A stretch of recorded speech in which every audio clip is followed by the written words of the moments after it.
Hello and welcome everybody. This is August from PB Prep, and today we're going to go over the main key tenses in Spanish. Well, this is for anybody who wants to pick up Spanish or who has homework in Spanish.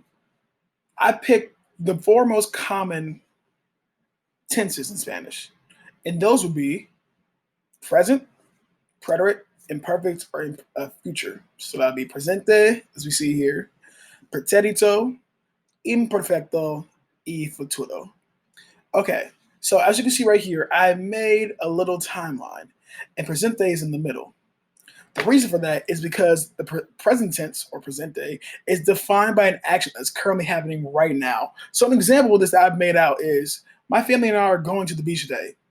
Something that's currently happening, you may be in the car right now. So it would be, in Spanish, mi familia y yo vamos a la playa. Keep that in mind that present tense is something that's happening currently. Now let's think about time in the past. There's two tenses, the preterite, or preterito, and imperfecto, or imperfect. So, as you can tell by the timeline, with preterite, there is one arrow. And the specific reason for that is because preterite, or preterito, is defined by a specific completed action that occurred at least once in the past. Only once. Something that you can't go back and do again. So, example of this is, my family and I went to the beach yesterday.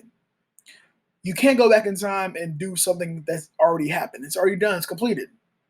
So, you use the preterito, or the preterite tense, which will be, mi familia y yo fuimos a la playa ayer. So I went to the beach yesterday.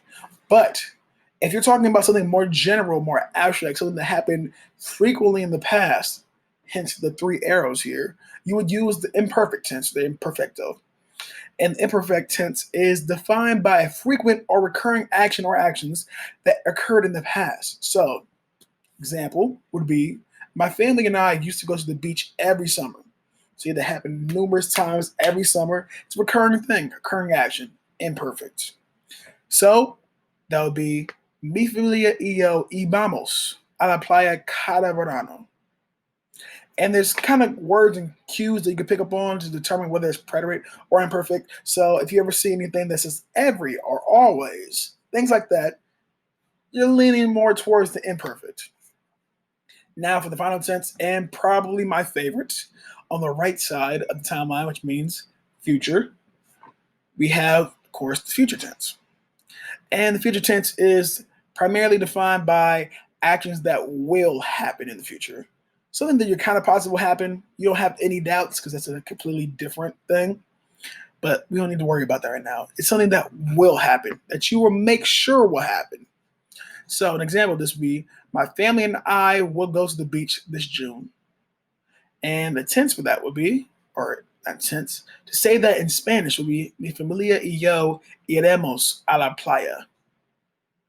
You can say este junio, which is this June, if you want to be very specific, but hey, we're all beginners here. There's no judgment. So those are the introduction stages of when to use each one of these tenses. Hope you learned a lot. This is August from PB Prep, and I am signing off. See you next time.